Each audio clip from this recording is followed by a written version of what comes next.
All right, back at Mikey's, and today we are working on two motors, Pat's 427 big block and Fisher's 400 small block. And Mikey's about to explain to us a little bit of an issue that he's got to solve regarding, what is this regarding, Mike? Jezel shaft rocker system. Shaft rocker system. So he's going to explain It's this to actually us. push rod interference on a Jezel. All right, so let's see what we got here. So what we have here is an offset rocker for the exhaust on the Jezel, and a straight rocker on the exhaust. So there's an offset rocker? This one's an offset. See how it's offset right here? The valve center of the valve's here, but the push rod center is here, so it's offset. Get shot at that. See that? Okay. This one, the exhaust one, is straight. Okay. So all the intakes on this are offset. And why they're offset is because the intake runners are so big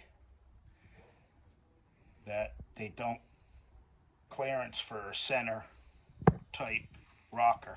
You can't run a center, you have to run an offset rocker to clear the intake runner on the head. Okay. In turn, you also have to run an offset lifter. Oh boy. For every intake lifter has to be 180 thousandths offset. Do we have an example of an We offset do not lifter? have an example. I only have centers here. Right. And So, I tried to line it up with centers, and it hits the intake. The push rod actually hits the side of the intake runner right here. let's see where Even though it's milled out, it still hits because the center line of the lifter bore needs to be offset to the left. On this one, to the left. On this particular one, has to be to the right. So all Oh wow. So all the intake lifters have to be offset. So there's going to be 4 that are going to be offset to the left and 4 that are going to be offset to the right. Ooh, Yeah, gets a little I told you, see. crazy. My man checks and double checks. So Go ahead. one thing when you're doing these, this is on any car, especially when you're running a vacuum pump on a car. On any head, you have to check to make sure that where the rocker studs go in. If it's a blind hole, you're fine. But as you can see, this is a blind hole for the rocker stud. This one goes down through into the intake. That is a vacuum leak right there. So if you don't put sealer around those threads, you're going to have a vacuum leak. You have to put sealant on these. I would suggest putting sealant on any rocker stud or bolt if you're running a shaft system. Sealer like the, Sealer the meaning blue Teflon? Loctite? No. Or like Teflon, dope, sealer. I use all right, so not Loctite, Not ladies Loctite. and gentlemen, a sealer. sealer, like Teflon pipe sealant, liquid like paste. And see what he's talking about.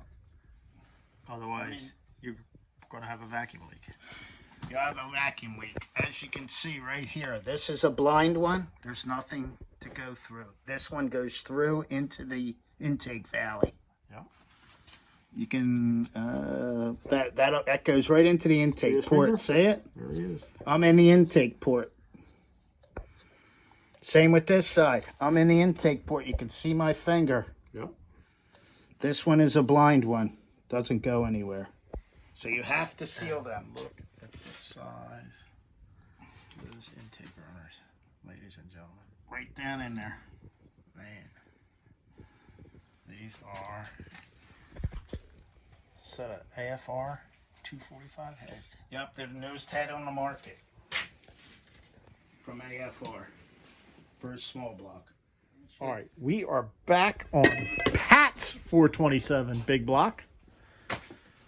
And Mikey's just taking out some old bearings here. If you could see, he's already done the cylinders. See that, folks?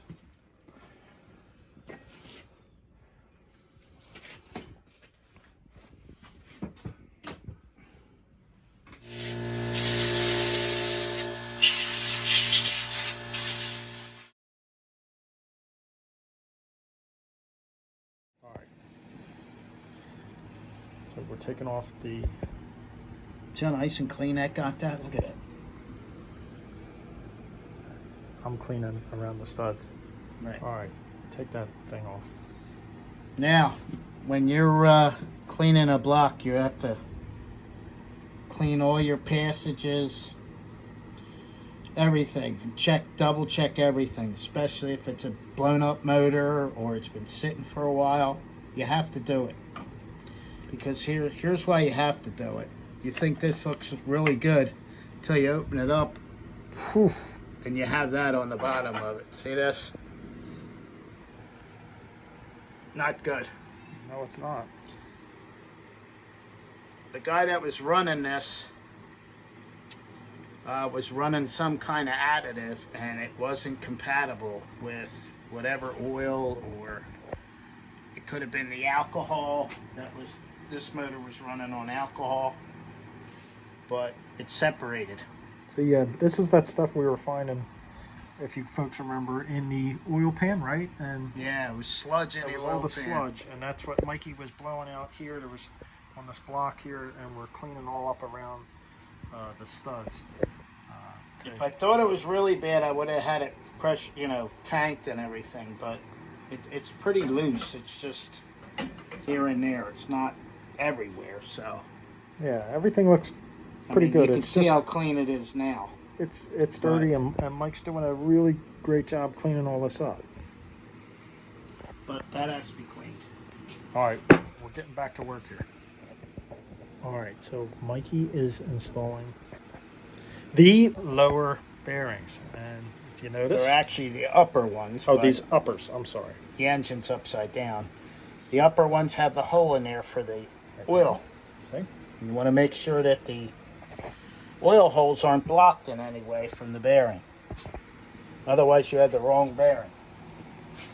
Now, the back bearing is called the thrust bearing on a Chevy. The reason why it's called a thrust bearing is because it takes the motion from front to back on the crankshaft. And I'll show you this in a minute. Here is the thrust. It has side for the sides from front to back. So that prevents it. That prevents the crank from walking front to back. That's why it's shaped like an H. That also has a hole in there. There you go. There we are. All in. All right, you are on. All right.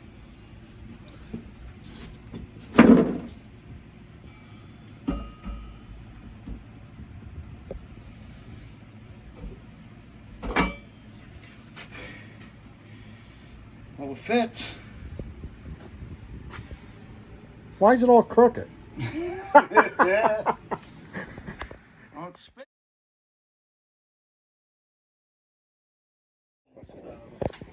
All right, start that again. It was all measured before, but what? This is all measured before, between bearing clearances and all. We want This is 2 to 4 thousandths. That's plastic gauge. That's plastic gauge. So what That's he's crushes. what he's going to do is he's got the bearing installed and he puts the cap on. Torque that baby down, and he's going to measure it. And what's your I'll show you. Well, I'm going to put them all in first. We do them all at the same time. So. All right. Let me, all right? Back to cleaning, and yeah, you're once not we get all you're these not missing cleaned. anything here. Okay, so what Mikey is going to do now is We're just going to do 2 steps of torque here. we are going to 110 pounds. We're right now we're at 60. Oh, so what he does, so explain what you do. You do, how I you. do it in 2 steps. So he does, so everything goes down nice and evenly. He's going to do 60 inners, pounds. then the outers, and you offset. Start at the inner, go to the other inner, go to the outer, to the outer. Same, everything else here. Now, because of clearance purposes, this is a little different here.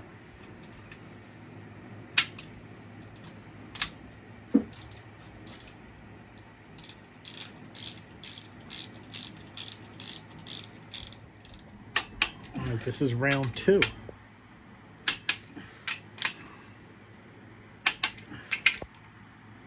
Okay, so he has them all tightened up. It's very important not to spin this stuff. Yep. And now we undo Take them off.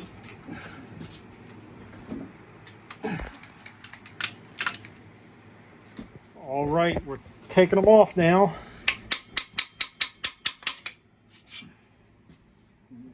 I'll tell you in a minute. Let me just get all these off. I'll tell you in a minute.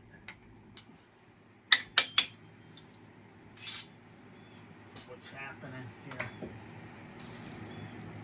And like I said, these have already been checked.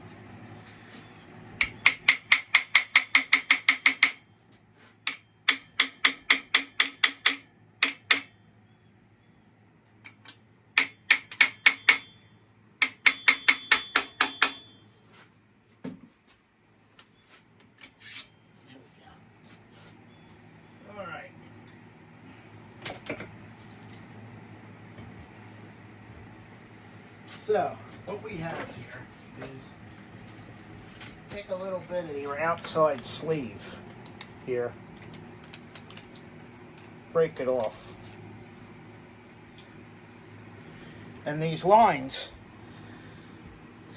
the red and the white lines, if you zoom in on that, you can see different. There it is. Focus. There we are.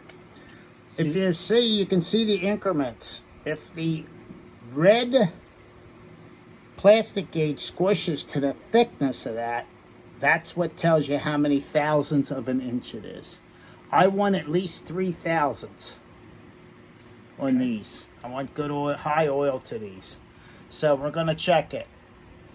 So what we're going to do is, what we have, if you look at that white thing where it says 003, that's squished exactly to the width of that white. You see that? And it says 003. You see that? And we check all of them that way. This one's a little hard, but it's the same, as you can see that, if you could see the plastic gauge. But here, you got one here. There it is. 003. That's how you can check. If you don't have a micrometer to check your clearances, this is the way to do it. These were already checked, like I said, once, but I like to double check it. Now, and there you go. You got 3 thousandths of an inch oil clearance between the bearing and the crankshaft. Tell the folks, what would happen if that line was thinner? How would you correct that?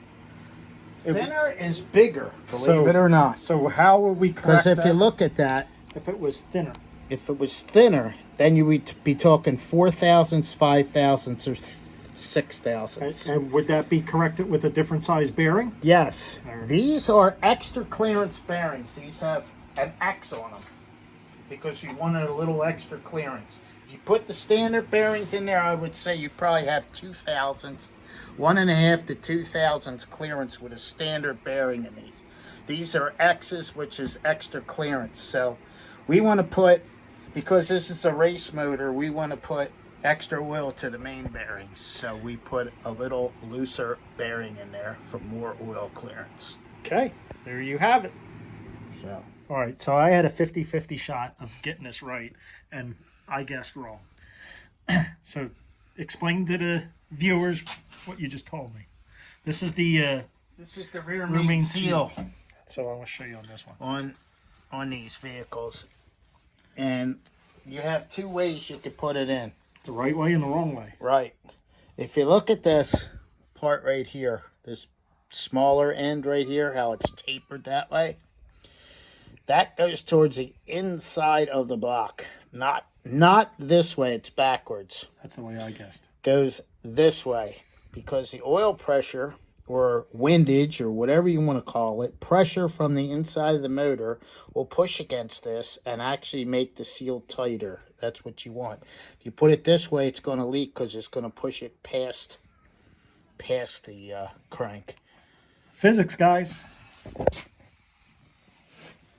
A little bit, just a little bit, guys. Don't go crazy because you can actually contaminate a motor doing it this way. Remember what I said? Inside. This is the outside, that's the inside.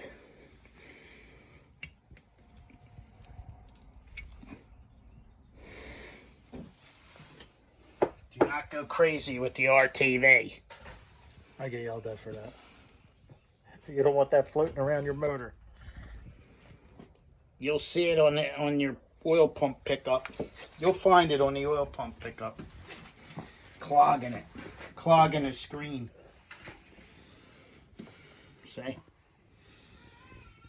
And you can see how it lays on the crank in there. See it? And that's how it's going to lay here. And I just put 2 little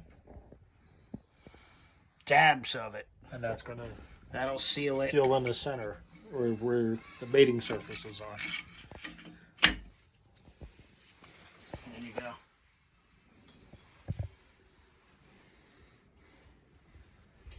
Now we kind of screwed that up. Why? Because we didn't put chisel on there. Oh. Hey, we got to keep this G rated. Oh. Did you have that on there? Yeah.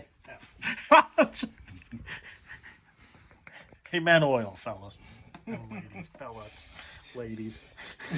Is that one right, Sean? Okay. Yeah, see, he tests me all the time. I test. Oh, this is wrong. Okay, No, good. hey, You hey, picked hey. it up. All right. I have to test them. I have to keep them alive there, guys. Yeah. He falls asleep every now and then. What he's in talking class. about is see these arrows. See, he messes These with are me marked once in a with a numbered stamp also. So there's a 2 here. There's a 3 somewhere. 3 here. And there's a 4 there. And this one you can't mess up. So, but I had this one on backwards. I did that on purpose just to see if he was paying attention. and he passed. He passed. I'm glad we're practicing on your motor, Pat.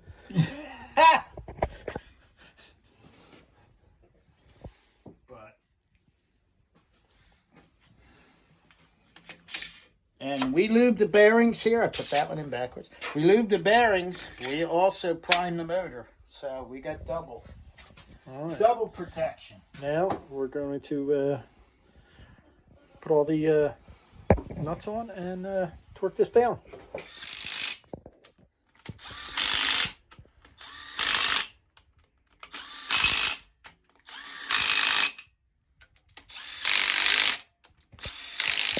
What's that? I have to mention what?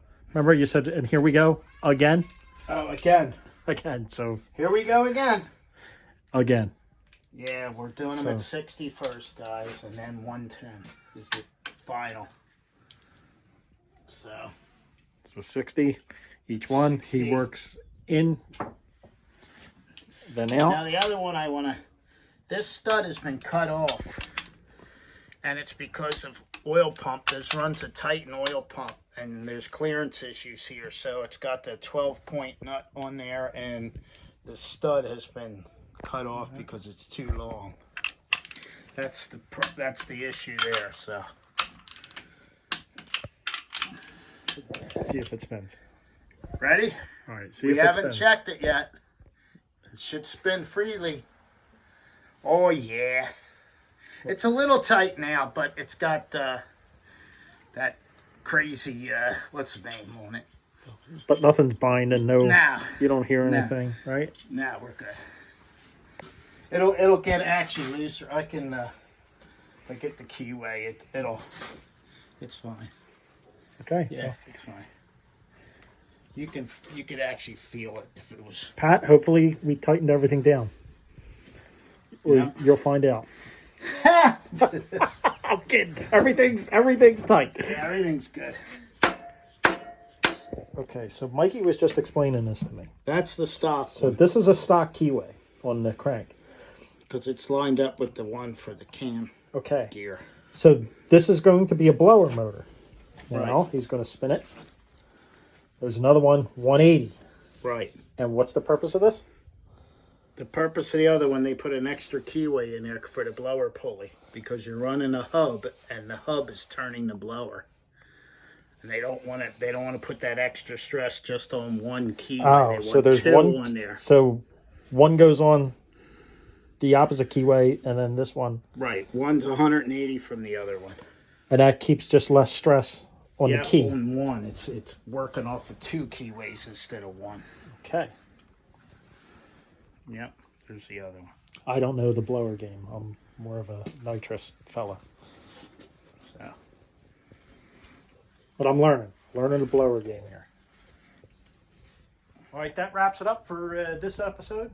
And listen, we're just normal everyday guys with jobs, so it takes us a little while. You know, after work we try to get together and have some fun, have some laughs, document it for you guys, and see you soon. Thanks for watching.